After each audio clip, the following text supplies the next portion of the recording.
বিমানে ওঠার আগেই চীনের দেওয়া সবকিছু ডাস্টবিনে ফেলল ট্রাম্প প্রতিনিধিরা।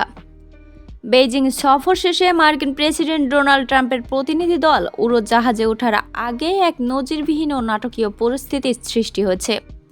বেইজিং ত্যাগের মুহূর্তে মার্কিন নিরাপত্তা কর্মকর্তারা কঠোর হুঁশিয়ারি জারি করে জানান, চীন থেকে পাওয়া কোনো জিনিসপত্রই প্রেসিডেন্সিয়াল বিমান এয়ার ফোর্স ওয়ানে তোলা যাবে না। এই নির্দেশনার পরপরই বিমানের সিঁড়ির গোড়ায় দাঁড়িয়ে হোয়াইট হাউসের কর্মকর্তা ও সাংবাদিকদের কাছ থেকে প্রেস পাস, পিন এবং চীন সরকারের দেওয়া সাময়িক ব্যবহারের মোবাইল ফোন বা বার্নার ফোন সহ সমস্ত সামগ্রী কেড়ে নিয়ে ডাস্টবিনে ফেলে দেওয়া হয়।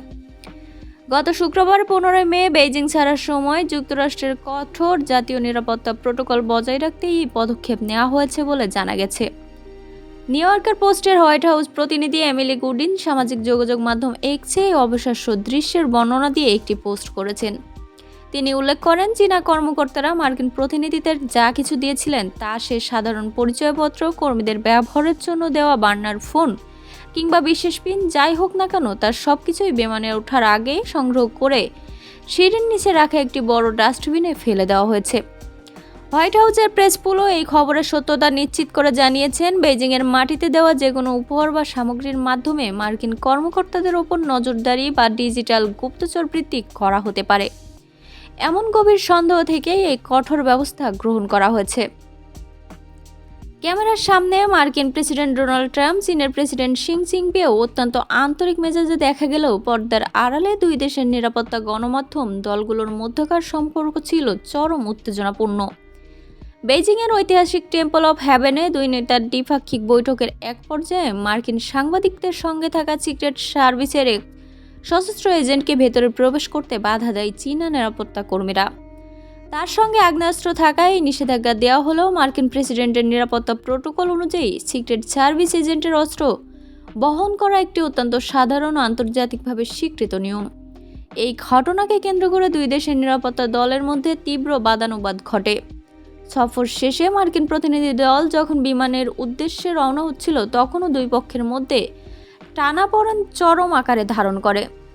চীনা কর্মকর্তারা প্রথমে মার্কিন সাংবাদিকদের দলটিকে প্রেসিডেন্টের মূল গাড়িবহরে যোগ দিতে সম্পূর্ণ বাধা প্রদান করেন।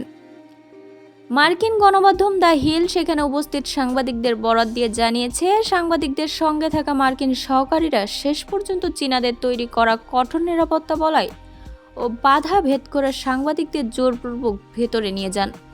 চীনের মাটিতে মার্কিন গণমাধ্যমকে এভাবে অবরুদ্ধ করার চেষ্টা দুই দেশের শীতল সম্পর্ককে আরও একবার ফুটিয়ে তুলেছে। যুক্তরাষ্ট্রের কোনো প্রেসিডেন্টের চীন সফরের সময় এই ধরনের অনাকাঙ্ক্ষিত কূটনৈতিক নিরাপত্তা সংক্রান্ত জটিলতা এবারই প্রথম নয়। নিউ ইয়র্কের টাইমসের এক পুরনো প্রতিবেদন মনে করিয়ে দিয়ে সংশ্লিষ্টরা জানান, 2016 সালে জি20 সম্মেলনে যোগ দিতে সাবেক মার্কিন প্রেসিডেন্ট বারাক ওবামা যখন চীনের হাংঝৌ সফরে গিয়েছিলেন, তখন শি জিনপিংয়ের সঙ্গে ওবামার বৈঠকে ঠিক কতজন মার্কিন নাগরিক বা কর্মকর্তা অংশ নিতে পারবেন তা নিয়ে মার্কিন ও চীনা কর্মকর্তাদের মধ্যে বিমানবন্দর রানওয়েতেই তীব্র বাদানুবাদ ও বাকবিতণ্ডতা তৈরি হচ্ছিল।